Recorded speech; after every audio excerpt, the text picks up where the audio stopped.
It's just all in your own time, Gwen. It's just recording. Right, come on, mister. Move.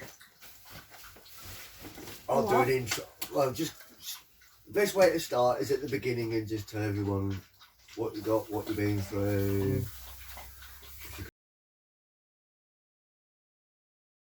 Remember it all. Do a list of what I ain't got to be easier. Yeah, probably would actually. No, what I had was the cream cell coma. Yeah, you got to be looking at that. Oh, I don't look at cameras. I don't look at cameras. I never have done. As you know, I said to the other day, put a smiley face on it or something. I feel comfortable doing it this way. Yeah. Oh, So that's cool. again, what I had was the cream cell coma, Yeah. which is a form of cancer. Yeah. When you look it up, it says it's a form of skin cancer because Chris looked it up for me because you know I have no idea how to use Google. No. If I was to get myself lost, even Google Maps can't help me. Yeah. So we looked it up. That's actually but true. no, it's wrong. It's not a type of skin cancer. It's an aggressive form of cancer. Yeah. If I hadn't had the operation, I wouldn't be here come next month, maybe Christmas at the most. Yeah.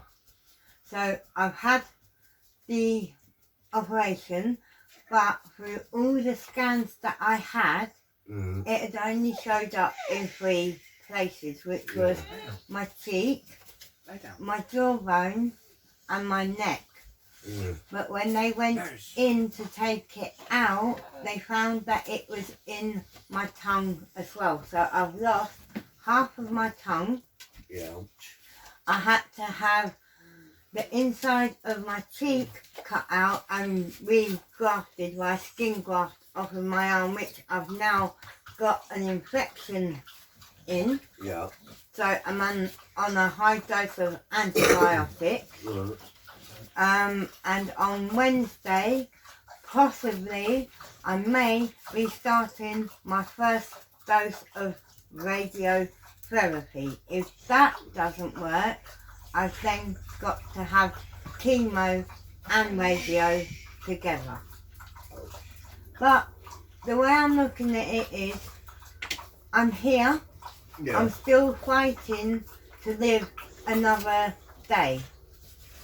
But I will admit, my dark days have been very, very dark, to the point of I've wanted to give up, and I have come so close to giving up, but I haven't, because every one of my true friends have sat there and said to me, you can't give up, we all still need you and want you, please fight for it.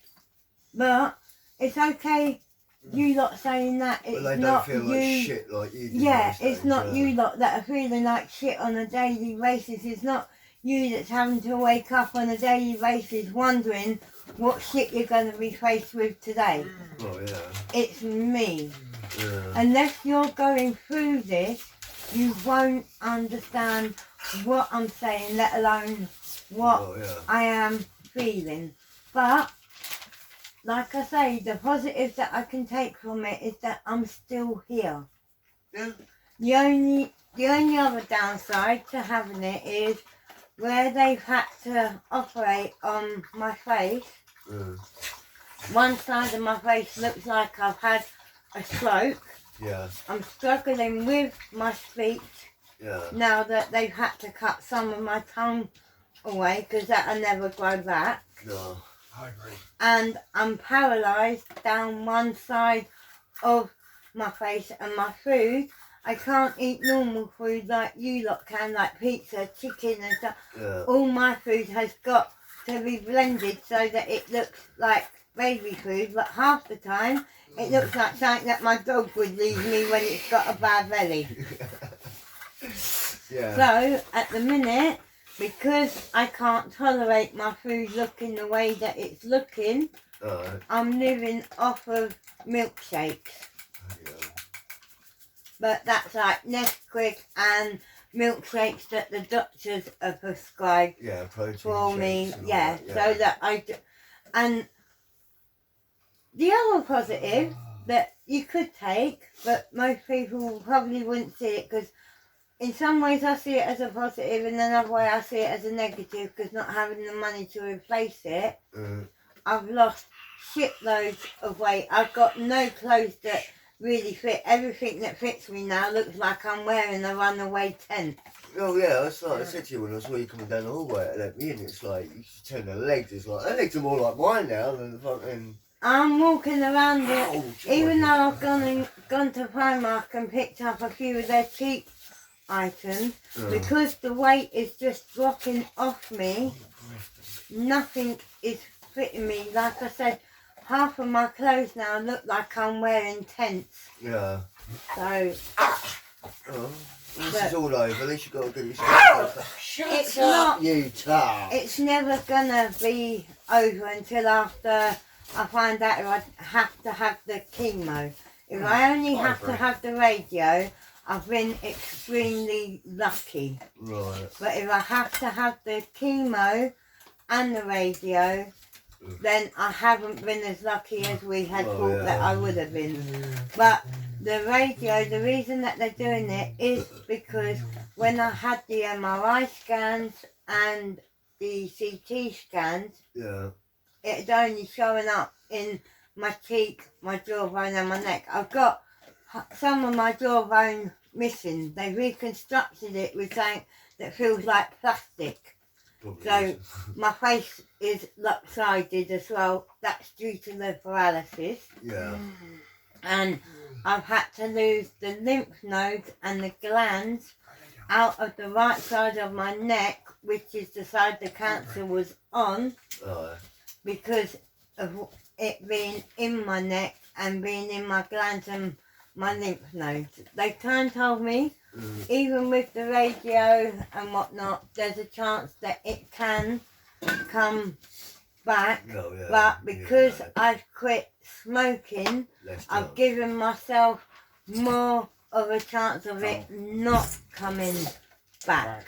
But because it was in my tongue and hadn't showed up, this is why they're saying there's a possibility that it can still come back. So I'm not out of the woods at all. Oh no, you're not out of the woods. But having the operation has reduced the risk of me dying, basically. And that's what I was told. If I didn't have the operation, I won't be here come Christmas. Bloody hell. So that's the only thing that's really gone in a positive direction in all of this, is that I'm still here. And you're living like that, like you just got to be grateful until you ain't up Yeah, in the morning, you like, have. oh, I'm here for another day. Then. Now that I've had the operation, I have to take and live my life one day at a time.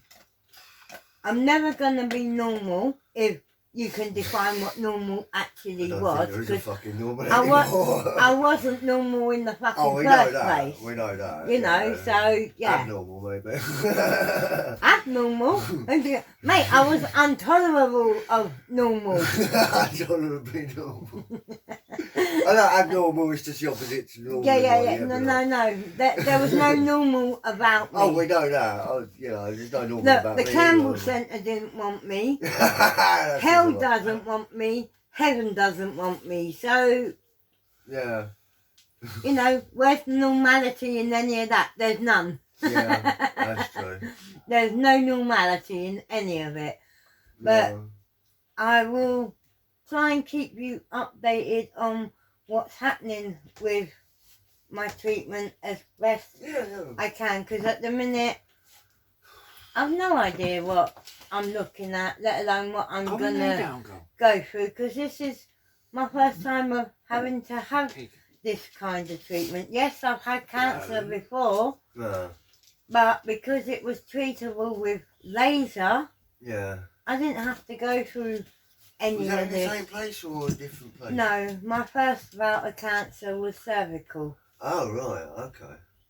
This has been a lot more aggressive and worse. With the first bout of cancer, we caught it just in time. Yeah. With this, You didn't. we didn't. This is why it had a hold of me the way that it did, and it was as aggressive as it was. Oh yeah. Because you discovered we- that about Christmas, didn't you? Yeah, a lump showed up in my mouth 2 days after Christmas. And a week after it showed up, my mouth was sore. Yeah.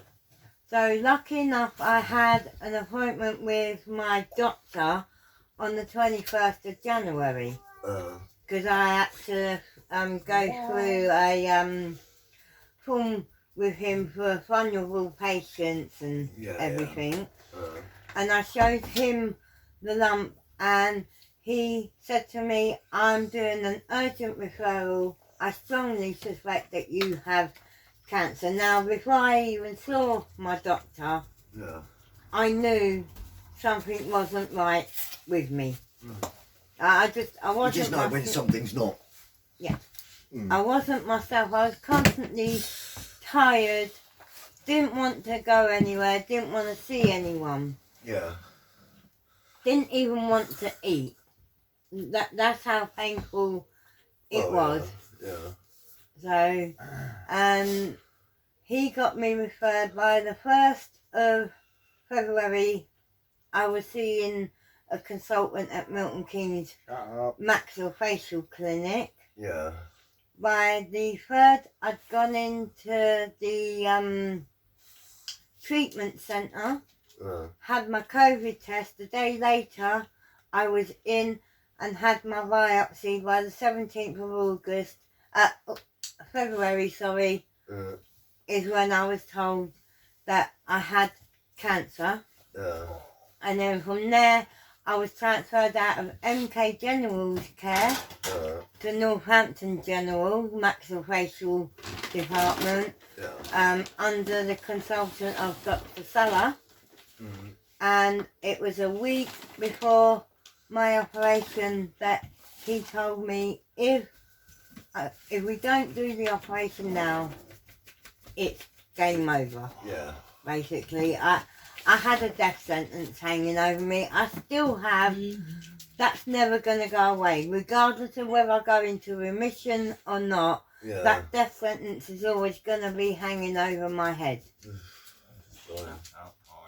So, I mean, I know I had a cancer scare, but it turned out to be my fucking lungs, but, you know, just the thought of all that, what you're going through now, like, fuck. Yeah, no. Take my hat off to you, girl. There you go. No, nobody, and that, like I say, unless you're going through it, you can't imagine, you can't understand, and you won't know. But what I will say is, for somebody who is going through anything like what I'm going through, you're gonna need your friends there. Because if you ain't got no friends and you'll give up. I came very, very close to giving up. Oh yeah, I mean, I was only meant to be in hospital for 10 days. I was in for over a month and a half. Bloody hell. Is that how long it was? Yeah, I've had setbacks after setbacks. Shit. We was expecting small setbacks because of me being a diabetic and on insulin as well. Yeah. But no, it gave me major setbacks to the point of where I got an infection in my neck, which came very close to killing me along with the cancer. Shit. I had to go and be put on IV antibiotics. Yeah. 2 types of IV antibiotics just to get it cleared up. And the consultant said to me, if I hadn't have gone in when I said I was feeling rough, it could have killed me. It was borderline for sepsis. Bloody hell. So this is why I'm saying I'm not out of the woods yet. Well, 'cause I saw you on the other day in them big scabs. It's like I said, it looked like that fucking flesh-eating disorder and Well, fucking got old. Yeah, it looks a lot. It's clean. healing. It's healing. but I can see that. I'm a one-armed bandit. I can't do a lot. I'm gonna have to cut all my hair off because I can't wash my hair to constantly keep putting it up in a ponytail because I can't. I've got no grip in my hand. Hey, Chris, you want to take up hairdressing school? No. Are you mad? I've got enough. I have enough scars and cuts on me. I don't need no more because he's been given a pair of scissors. Oh, use your clippers, they're safe. No, because it'll cut the top of my ear off. Well, even if it doesn't cut your hair, if you can't brush your hair, at least you can sit there and just brush it for you. And the scar that I've got for my neck goes from behind my ear. Yeah. All the way it looks down. like Jack the Ripper slit your throat and stitched it back it goes all the way down to my shoulder blade. Fuck that. Well, it wasn't just fragments of Well, cancer. no, It was clusters. Yeah, I mean. Basically, you might as well turn and say I was walking around as a clusterfuck. Clusterfuck. That's what I was. I was a clusterfuck. I wasn't a fragmentation. I was a massive clusterfuck. So there you go. And if people think that I'm morbid and wrong for making a joke about it, well, if you don't laugh, you can do fucking cry. this is my way of dealing with it. If you don't like it, you don't have to be around me.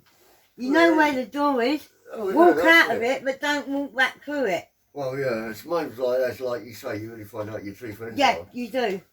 I You mean, really do. And you also find out who your family really are and all. Yeah. And what you mean to them.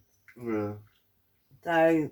But as I say, you know, people who hear this story, they'll take inspiration for it. And my viewers have been saying, oh, you need to do interview, you know, share people's And life I'll stories admit, and I stuff. will admit to you, you will continue to have dark days. And they tell you that you're going to have dark days, but nothing prepares you for it when you really do have it. Yeah. But as you start to heal, your brighter days are going to be a lot brighter than your darker days. Yeah. And that's the only thing that you can take from this, is knowing that you're still here to fight another day and that your brighter days are going to get a whole lot brighter. That light that's at the end of the tunnel gets bigger. Oh, yeah. It doesn't get smaller, it's going to get bigger. So take each day as it comes. And those that cause you aggro or whatever, get shot. Because you don't need negative ass people around you while you're going through this. So if you got anyone that's negative around you, scoot them out the door. You don't need it. Yeah. And that's exactly what I've done. Oh, yeah. That's it. And now I just take each day as it comes and thank my lucky stars that I'm still here to fight yet another day. Because you don't know what's round the corner. No, you don't. Even though Especially they this told day and age. me that I can go into remission, they've told me any type of infection, even the slightest, could be the thing that takes me because my body is too weak because of the cancer. Yeah. My body's never going to be strong again. Not that it was strong in the first place, but I'm a whole lot weaker now, and it's not going to take anything major to knock me right down. Yeah, that's understandable. So, when they try and say that cancer leaves your body with shit, they're not wrong. The cancer ravages your body and leaves you with absolutely nothing. So you can understand why Jeremy Kyle used to kick off when he got people up there going, oh, I had cancer when they haven't. It's like, you really think this is some kind of fucking joke? It's not a joke. Cancer is not a joke, and it is nothing to be made fun of. Those that got it, yes, make fun of it, if that's how you can handle and deal with it, I'll say, by all means, it's your body, it's you that's living with it, so you take the piss out of it as much as you like. Yeah. But those that haven't got it, don't make light of it, because you don't understand and can't even comprehend what the person that is living with it is going through. Well, yeah. I mean, And those that are on the journey with you, yes, it affects them, but not how it affects you. Well, yeah. It has a knock-on effect. Well, look at the way you're struggling just for that. Yeah, I struggle with everything. Well, I know, I've been helping you sort of like fetch sugar and pass cups and stuff, because as you say, your arm's fucking nearly useless. I'm practically a burden. You're not a burden. You may not think that I am, but this is how it leaves you feeling. Oh, yeah. You don't feel like a human being You're anymore. like me, you're too independent and want to depend on other people. You'd rather... Because it makes you have to rely and depend on people, it leaves you feeling like you're nothing more than a burden. Yeah. You're no longer a human being. Yeah, I know that feeling. I know that feeling. And I that's get ill exactly, and people say like, oh, you got that's to where like, it's bugger got off and me. just deal with it. I don't feel like I'm a human anymore, and I don't feel like I belong anymore. Right now, it's got me feeling that I'm just existing, and that is it. Anything more? No. That's bad, man. It's harsh, but it is what it is, and this is why I say, it's like that song says, que sera, sera, what will be. Yeah. And if this is what my life's gonna entail, then so be it. Yeah. I haven't been through worse. I've had worse shit happen to I mean, me. one thing I am surprised at, you got all these reports of all the cancer patients not getting their appointments and all that lot, but all through this lot, you've gone through pretty fucking quick. Yeah, because, right, the reason that I've gone through pretty quick is because the high risk of COVID has died down. We're not out of COVID. No. We're not out of the pandemic by any means. But because the high risk and philosophy of it has gone, this is why it has moved as quick as it has. And if it wasn't for the doctor that I had, it wouldn't have been as quick, because not only had he sent the email, but he had also rung the department that I needed to go to and to tell them, pull your finger out your ass, this needs to be dealt with ASAP. We're lucky you got a good doctor. I've heard stories of doctors not giving a shit. No, my I also suffer from depression. Yeah. And you know, when my dark days hit me with that, they're bad. He got me in with the mental health team and the mental crisis team a lot quicker than it would have been. It's not us, don't worry. If it had just been a normal referral. Yeah. But because I had OD'd and had tried to take my own life on a number of occasions due to how dark and low I was feeling, this is why he had to speed it up even more. So, dealing with the depression and the cancer, it's not easy. No. Because you've got to figure out what one it is that's leaving you feeling like the way that you're feeling. And if you don't get it right, it could leave you completely and utterly imbalanced for a good few weeks to come. Oh, yeah. I mean, I know I've been on antidepressants myself, and I've just thrown them back at them, and it goes, why are you throwing them back? I said, mate, they don't make my condition better, they make it fucking worse. Yes, but for them to work, they have to make your condition worse before you'll start to feel better. Yeah, but that's why I was having the doctor with my depression, and told me, I said, mate, you can shove your fucking tablets, cannabis does the trick. That's why they've got me down as cannabis dependent now, because it's the only thing that fucking works. I don't smoke, I don't do cannabis no more, I don't do nothing. Fair play, I've given up absolutely everything. And do I feel angry and jealous of other people? You're fucking damn right I do. Yeah. Because I'm looking at all them and they're still doing stuff that I can't do. You want to do, but your body's like, yeah, go fuck yourself. Yeah. You're Yeah. doing shit that I want to do, not because I want to be on the bandwagon with you. You just want to but- be able to be independent. Yeah. Yeah. And having the cannabis was helping with me sleeping. Yeah, same as what And I now do. that I don't do it, my God, I do not go to sleep until 6:30, 7 o'clock every single morning. Yeah. And then I'm only getting half hour, if that, and then I'm up for the rest of the day. Yeah. So I don't get You got sleep any deprivation sleep, as well. yeah. Nasty, man. It was me thinking I had problems. Fucking So hell. this is why I say, when you first get diagnosed with the cancer and you get told that you're going to be tired and that you're going to constantly sleep, take as much sleep as you can get. Because Well, yeah. once you've had the operation to remove it, your sleepless nights are going to come in constantly. That's good. I think this is what a lot of people need to hear about because, as you say, the doctors don't tell you the. They say, "Oh, it's going to They get a little can bit bad." only warn you, they can't tell you because they're not there or in that position themselves. Yeah. They only know about it because they've seen their patients. Yeah. Over there.